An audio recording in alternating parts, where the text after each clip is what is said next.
Yang berhormat. Tuan Sri Speaker, soalan nombor 2. Bismillahirrahmanirrahim. Assalamualaikum warahmatullahi wabarakatuh.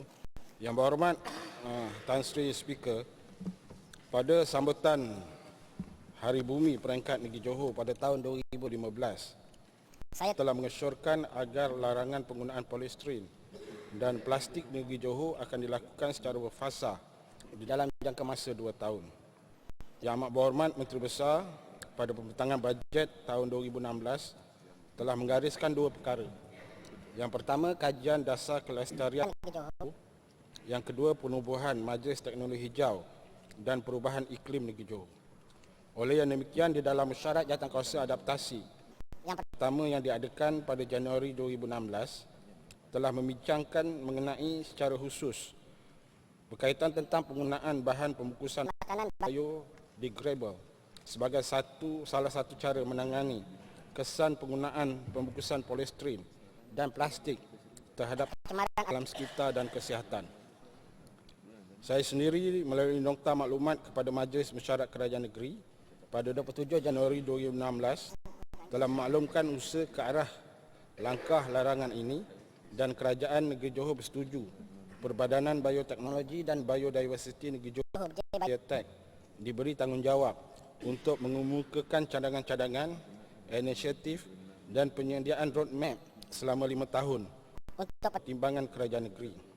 Oleh itu saya ingin maklumkan bahawa J-Biotek di dalam usaha untuk penyediaan kertas kerja cadangan pengenalan dan penggunaan bahan pembungkusan berasaskan bio bagi menggantikan plastik dan polistiren. Ia akan meliputi cadangan dan tindakan bersama roadmap 5 tahun akan datang.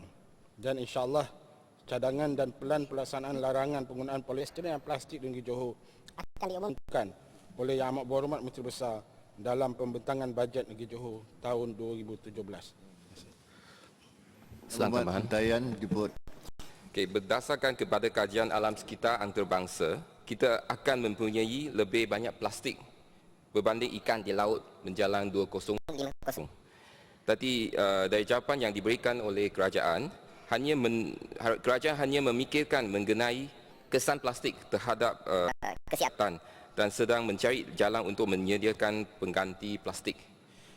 Bagaimana pula dengan impak terhadap alam sekitar dan masalah tapak pelupusan sampah?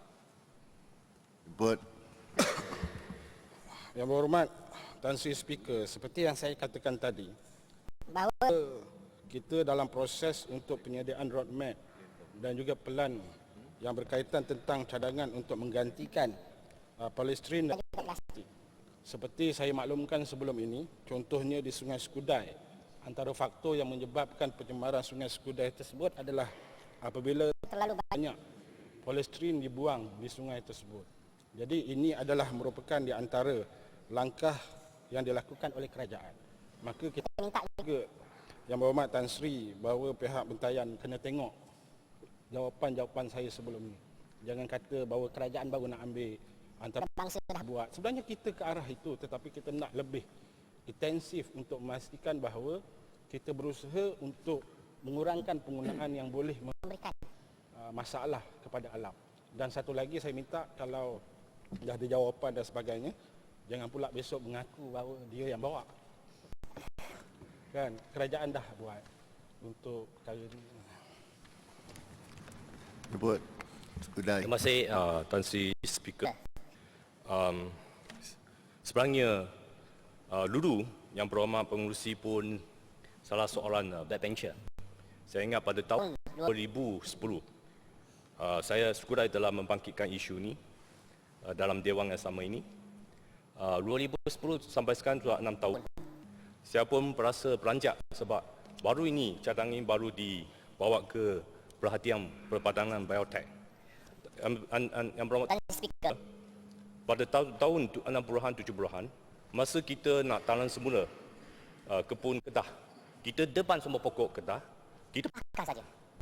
Tapi baru pada tahun 80-an dan 90-an, mula kita gunakan kayu ketah, pokok ketah untuk membuat berapa. Tapi yang sedia ada, yang biodegradable, bahan ini sedia ada di Malaysia.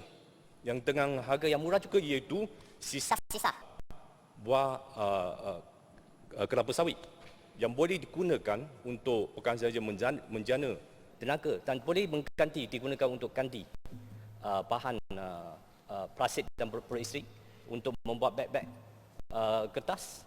Dan adakah setahu Yang Berhormat Pengerusi, sebenarnya cadangan yang dibawa oleh saya pada tahun 2010 telah diketahui oleh Badan Biotek Johor yang sedang mengalami kerugian. Report. Yang Hormat Tan Sri, dia kalau nak cakap mesti nak kenakan orang je. Saya pun nak kena. Saya 2010 disebut, saya belum jadi exco. Jadi amat berhormat Menteri Besar lantik saya jadi exco, saya buatlah perkara ni. Jadi tak ada masalah tentang tu. Tapi Dan Speaker, ini satu kerajaan bukan dua. Tak apa. dah, kita Biar bagi dulu, dah lah. Pengerusi menjawab. Dia sekarang kita dah sebutkan, memang apabila kita nak sebut tentang roadmap, kita kena tengok tentang beberapa perkara. Tadi Segudai pun sebut bahawa di antara perkara kena tengok bahawa dah ada pun yang tentang degradable. Ada susah. You punya pasal saya sebut dah susah. Sebab kita tengok semua di banyak kawasan di daerah ni memang ada buat tentang perkara tu. Tetapi kita kena tengok dari segi kos. Sebab polystyrene murah. Dan oleh kerana kita nak melakukan sesuatu perkara, kita kena ambil masa panjang untuk buat kajian. Kerana kita tidak mahu apabila kita melakukan sesuatu perkara, yang akan menerima kesannya adalah pengguna. Dan yang akan bantai kita, yang akan bangun dia juga, walaupun dia sebut. Jadi kita kena tengok dari segi kos. Kalau kita tengok dari segi polystyrene, kosnya antara 5 sen ke bawah.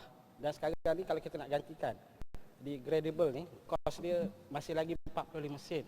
Sekarang ni kita tengah bincang dengan pihak-pihak yang berkaitan bagaimana untuk kita mengurangkan kadar tersebut agar ini lebih kompetitif. Maka kita kena lihat banyak perkara kerajaan, lihat tentang harga, tentang penggunaan dan sebagainya. Bukannya apabila kita cakap hari ini, esok kita buat. Tidak. Kita kena lihat banyak implikasi daripada tindakan yang telah dilakukan.